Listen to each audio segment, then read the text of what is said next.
Crystal Capistrano, and this is my Talking Head CCR. Today, I'll be answering CCR question number 3. How did my production skills develop throughout my project? Well, I'll begin with how I learned to create transitions. I don't mean with the editing feature. I wanted my transitions to be as smooth as possible. This means it can't look like one shot immediately cut to another, like regular cinematography. So, it must look like one shot matches up with the next. For example, a transition I edited in my film was when Charlotte met her alternate for the first time. To do this, I had my mom spin the camera as she turned quickly. What this movement did was create a blur.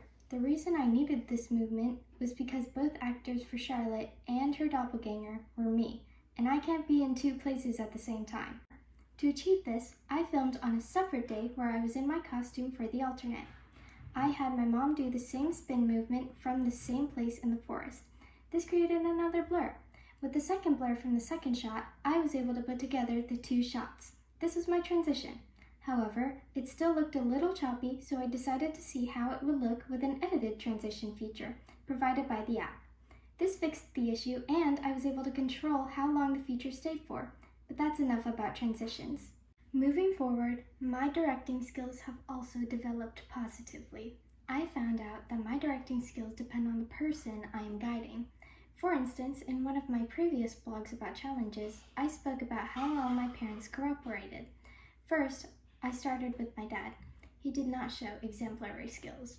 Let me explain. When I filmed with him, he would complain about wanting to go home and did not film it correctly during the scene. When Charlotte was walking Mochi, he repeatedly stayed in place with the camera instead of following me like I asked. This is when I began to question if the problem was my communication skills. To fix this, I asked my mom to help me. With her, she understood what I was trying to do and was even more willing to do it. Although it may be true that I needed to hire another cinematographer, the real issue was that I explained what to do differently. Next, I'll talk about exhibition.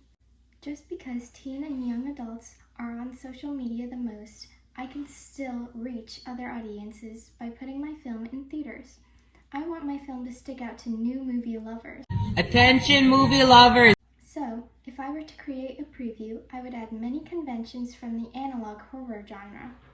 These can span from glitches on the cover, dead eyes, a dark location like the forest at night, and more. These conventions are important because it displays that my film is horror themed, which will reach even more viewers. Moving on, I've gotten so much better at editing. Many glitches can be seen in my film. I thought adding them would greatly improve the analog horror aspect. I am forever grateful that I added them. Let's talk about how I did. Hey, are you listening? I said I added them with the editing feature on the app. The hard part was figuring out how to time it. It took me about 30 minutes. Hey guys, today I'll be talking about how my editing production skills have developed. I learned how to extract audio and move it into the scenes that required an extra background noise, like in this scene. Timing the glitches wasn't a very fun time though. It took me about 30 minutes to... What? What do you mean I already talked about this? I just started my CCR.